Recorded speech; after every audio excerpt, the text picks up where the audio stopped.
سنتے ہیں اردو میں خصوصی اپڈیٹ۔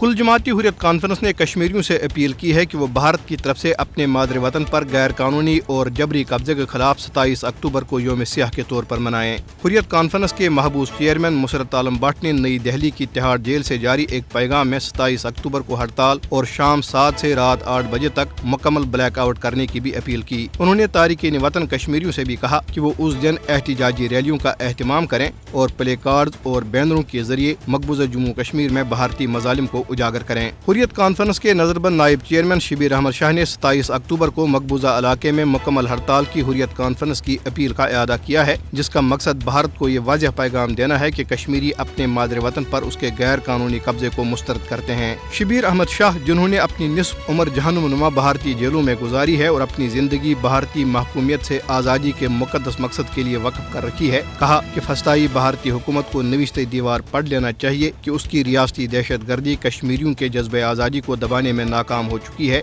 اور وہ تحریک آزادی کو منطقی انجام تک پہنچانے کے لیے پرعزم ہیں۔ شبیر احمد شاہ نے آزادی پسند کشمیریوں کے عزم اور حوصلے پر اطمینان کا اظہار کیا، جنہوں نے بدترین بھارتی دباؤ کے باوجود حق پر مبنی اپنے کاز پر کوئی سمجھوتا نہیں کیا۔ انہوں نے کسی بھی بھارتی رہنما کے مقبوضہ علاقے کے دوروں سے لا تعلق رہنے کے کشمیریوں کے اقدام کی بھی تعریف کی اور کہا کہ وہ عظیم لوگ جو اپنے ناقابل تنسیق حق خود ارادیت کے لیے لڑتے ہیں، کبھی بھی اپنے قابضین سے چھوٹی چھوٹی مراعات کی بھیک نہیں مانگتے۔ انہوں نے مزید کہا کہ ہم نے بہت قربانیاں دی ہیں جن کی مزاحمتی تحریکوں کی عالمی تاریخ میں کوئی مماثلت نہیں ہے، لہٰذا ہمارے پاس اپنی تحریک کو منطقی انجام تک پہنچانے کے سوا کوئی چارہ نہیں۔ شبیر احمد شاہ نے بھارت کی طرف سے مقبوضہ علاقے میں شہری آبادی کے خلاف طاقت کے وحشیانہ استعمال کے غیر انسانی طریقے کی بھی مذمت کرتے ہوئے کہا کہ عوام اور قبضہ کرنے والے کی فوج کے درمیان جنگ ہمیشہ عوام کی عظیم فتح پر اختتام پذیر ہوتی ہے۔ شبیر احمد شاہ نے گزشتہ ہفتے بھارتی فوجوں کے ہاتھوں شہید ہونے والے کشمیری نوجوانوں کو بھرپور خراج عقیدت پیش کرتے ہوئے کہا